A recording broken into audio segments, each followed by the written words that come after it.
So what's up mga boss? So for today's video, magpapalit tayo ng ating engine oil tsaka ng gear oil. So dito nga so nakatagilid na yung ating motor. Kuha lang tayo ng 12mm na tools para buksan yung ating engine drain plug.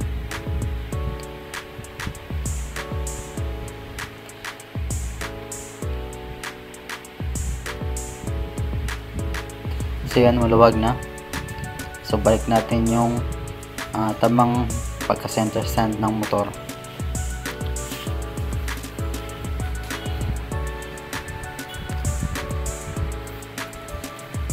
So ngayon, ayusin natin yung ating paglalagyan ng used oil. So dito, gumamit lang tayo ng Tupperware. I mean yung disposable po siya na parang baonan. So yan, habang dinidrain, kuha tayo ng bukas doon tsaka pamunas.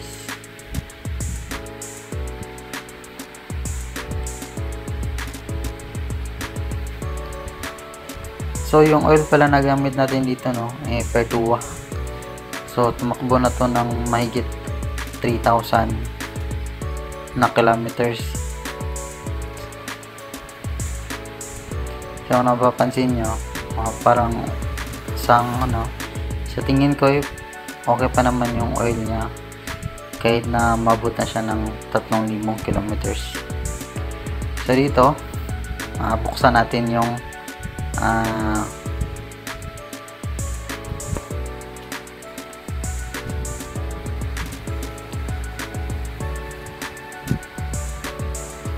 so yung flyers pala natin guys, so nalipat ko na sa kabilang bahay, kaya gawa na lang natin ng paraan.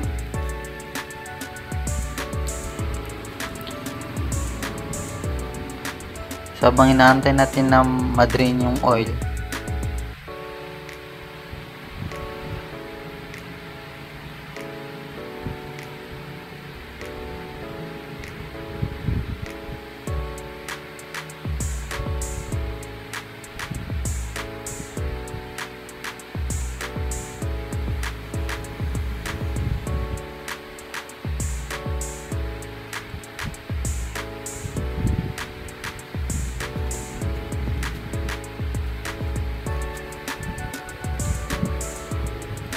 so yan, dito tagilid natin para mabuhos pa yung mga natitirang oil sa loob ng makina. Ayan, tagilid lang hanggang sa masigurado na ubos na o konti na lang nasa loob ng makina.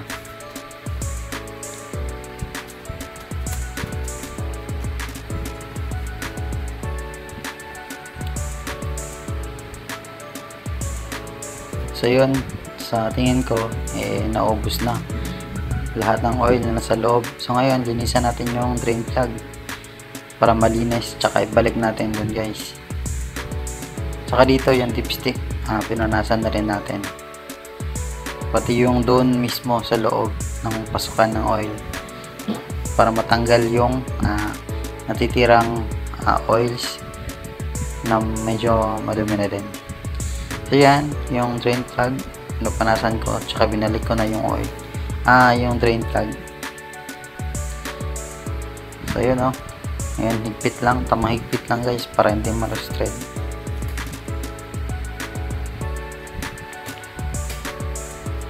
So ngayon, kuha tayo ng embudo. Itong embudo na to guys, nabili ko to sa DIY, Mr. DIY, 36 pesos lang to. Ito yung kailangan natin para maisalin natin ng maayos yung oil. Yan, pinanasan ko kasi may konting alikabok.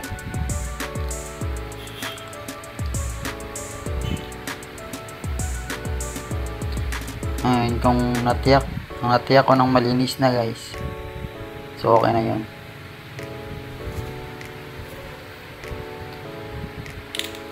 So yung oil pala na gagamitin natin guys, Pertua. Isang 800 ml na Pertua Powermatic na engine oil para sa scooter to guys. Tsaka lalagyan na rin natin ito ng power shot. Yung power shot ay hinahalo natin dun sa engine oil. Sabi nila metal treatment daw to.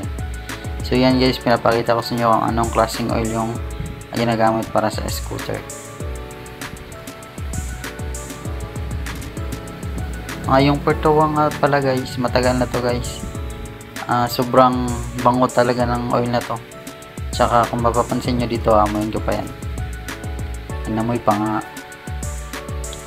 So yun, nung masigurado kong nakasarado na yung drain plug, buhos na natin yung oil. So sa mga hindi nakakalam guys, no, yung engine oil ng Pertuwa ay napakabango. Parang para siyang bubble gum. Ngayon guys, yung patungkol naman sa experience ko sa oil na to, masasabi ko naman guys na mas maigi yung kanyang performance. Tsaka yung yung parang maingay sa loob ng makina. Medyo hindi ko na feel compare dun sa ibang oil na gamit ko. Ito yung pang-tatlong oil ko guys na ginamit sa motor ko sa loob ng mahigit 1 taon.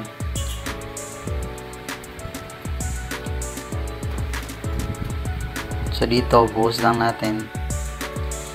Tsaka guys, approved to guys. Napakatahimik na makina talaga. Wala talaga yung parang kalansing, unlike before guys. So yung yung pinagpalitan kong oil guys, oil lang yan mismo. Ngayon lang ako sumubok nitong kanyang power shot. So ngayon, ito na yung kanyang power shot. Ang sabi dito, ihahalo to sa engine oil. Tsaka kung mapapansin nyo, yung 40 ml yan siya guys, ang power shot. Yung 40 ml guys is para yan sa 1 liter. So yung motor natin na Honda Click 125, meron lamang siyang 800 ml ng engine oil. Kaya nakalagay doon guys, 32 ml lang yung ating gagamitin Pertuwa shot. Ngayon, babawasan natin yung power shot.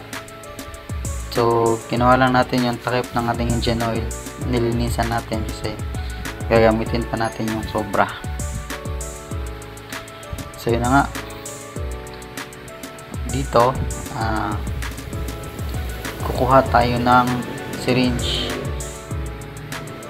Yun yung ating gagamitin na pangsalin.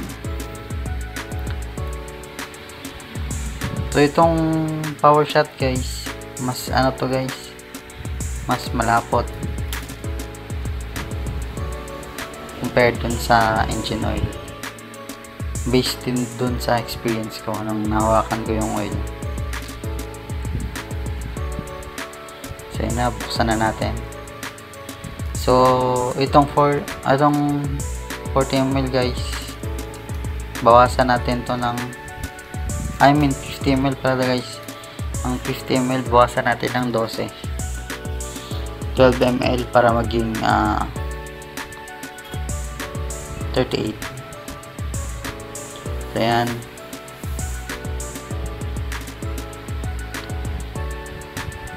$5 ml,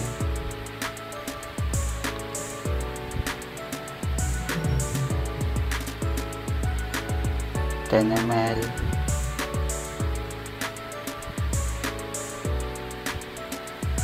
so 12 ml. So natitira guys 32 ml na lang ng Pertuwa power shot. So ayan, balik natin yung takip ng syringe.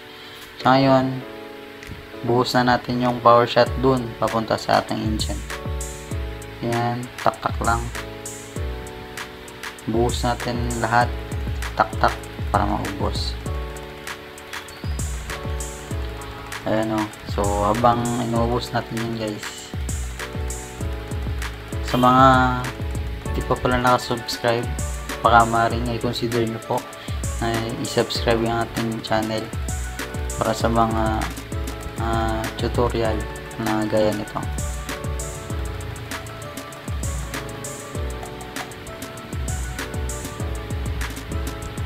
Tsaka pala, kung may magtatanong, Nabili ko po itong Pertua na set sa halagang $4.95 sa Pertua official store sa Shopee. So dito pinabalik ko na lahat yung ginamit ko, tsaka yung sobra guys binalik natin dun sa lalagyan para hindi naman matapon, para sa susunod na change oil natin magamit pa rin natin. Tsaka pala guys, sabi nung seller mismo, nung mismong Pertua na official,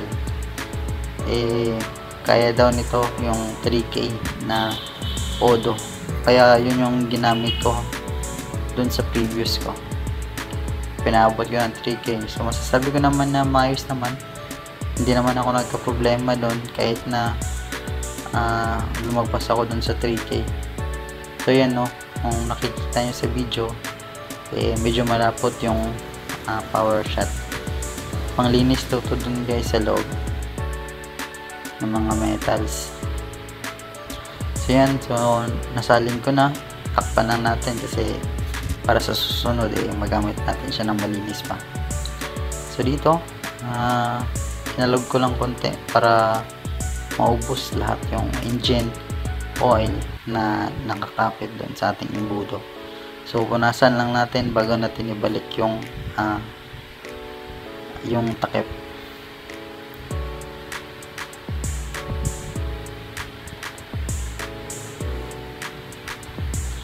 So balik tayo dun guys no. So yung nabili ko guys, set na yun guys, 800 ml na oil, tsaka isang power shot na 50 ml, tsaka isang gear oil sa halagang $495. Sa pagkakaalam ko guys, sale yun sa Shopee guys, kaya bumili tayo dun na set. Yung oil mismo guys, meron yan nakahalo na engine shot. So pwede nyo ng kung bibili kayo ng Pertua, pwede nang kahit wala na yung power shot guys, meron na yan, blended na yung Powertechmatic na oil para sa mga scooter. So dito ipitan na natin yung drain, yung tawag yan, yung takip na engine oil. Kumamit lang tayo dyan ng guys, open wrench saka basahin. So ito kung makikita nyo, ito na yung ating pinag-anuhan na oil. So kung makikita nyo naman guys, ano pa siya, hindi pa siya masyadong madumi. Sa tingin ko kaya pa to siya guys So ayun na nga, nagpalit tayo since kailangan din natin palitan para hindi na rin natin kailangan paabutin pa ng ilang kilometers kaysa naman masira yung motor guys. So yun, pinalitan na natin. So dito guys, isasali natin siya dun sa lagayan ng bagong oil para ma-dispose naman natin siya ng maayos guys. So yun, kung makikita nyo, mamula-mula yung ating oil, saka yung amoy niya guys andun pa rin kahit na gamit na siya. Tingin ko kaya pa to ng at least siguro mga 1K or 500 kung sasagarin talaga, pero hindi na yun advisable since naka-scooter tayo, naka-automatic tayo. Change oil is a must guys. Huwag na natin paabutin dun sa punto na baka pagsisiyan pa natin kasi hindi tayo nag-change oil. So yan, nalipat ko na. So chinek ko, hindi naman siya nagbawas guys. So masasabi ko talaga na maayos yung langis. So yun, so dito tapos na tayo sa pag-change oil, lagyan ng power shot. So ngayon papalitan din natin yung ating gear oil. Yung gear oil pala guys, 1:3 ako nagpapalit nun. Actually nagpalit ako nun last time nung nag-change oil ako. So ngayon pinalitan ko ulit since per to 1 na rin. So sa susunod na change oil natin ito, hindi muna natin yun. So 1:3 guys yung pagpapalit ko ng gear oil. So dito palitan natin. Sa pagkakatanda ko, Yung nagamit ko dito na oil is I mean yung super speed yata yun guys na oil. Bigay din sa atin yan guys sa nakarang order natin, kasama dun sa binili natin na fully set. So dito drain lang natin guys, tagilid para maubos yung oil. Yan, balik natin, baba natin sa pagkaka center stand para mabuhos lahat. So yan, so malinis pa naman yung gear oil natin guys, wala namang indikasyon na may pumasok na tubig.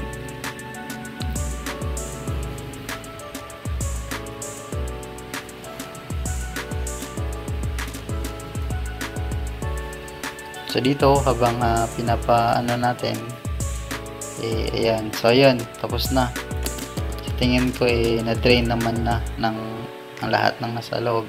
So buksan natin yung mismong paglalagyan natin ng gear oil. So ayan no, so natamaan pa natin yung phone natin. So ayan guys, dalawa lang yan guys, yung mahaba siya yung doon sa drain, tsaka yung maliit guys siya yung doon sa mismong opening ng paglalagyan natin ng gear oil. So yan, sa tingin ko na-drain naman na. So dito tabihin lang muna natin yung ibang gamit para hindi So yan, balik na natin yung drain plug ng gear oil. Tamang higpit lang din to guys, kagaya kanina, para hindi naman masira yung ating mga bolts. So dito ito nga pala yung ating isasalim Pertua na gear oil. Maayos dito guys yung Pertua na brand guys. Sa mga hindi nakakalam, matagal na siyang ginagamit. Yun nga lang, dahil sa dami ng oil ngayon, bihira itong makita dito sa amin guys. Halos kasi dito sa amin guys yung RS8, mga Zino o na pang mga engine oil. Itong Pertua guys, mahirap pa itong hanapin dito sa amin. So ang tanging paraan lang para makabili nito umorder dun sa online, sa mismong official talaga guys, para legit na item yung makuha nyo. So ayan, tapos na tayo guys sa pagpapalit ng gear oil. So ngayon dito sa pagre-reset naman nung indicator, so makikita nyo guys, naka 43k na tayo na odo. So medyo mahaba na talaga. So para matanggal natin yung oil change na indicator, kailangan lang natin ilong press yung set na button sabay open ng susi, tsaka hold lang natin ng konti guys para matanggal yung oil. So yan, so natanggal na, so pwede na natin bitawan. So ngayon, set natin yung odo para lilitaw ulit siya kung kailan siya so dito set pa rin natin sa 3k. So ayun, okay na yun guys, tapos na tayo dun sa pag-change oil. Tsaka dito paanda rin natin yung motor na naka-idle para mag-circulate yung bagong engine oil tsaka yung kanyang bagong gear oil guys. So maraming salamat po sa panonood, at huwag niyo pong kalimutan na i-like at i-subscribe yung ating channel guys. Support nyo rin po sana ako guys. Maraming salamat. Thank you so much.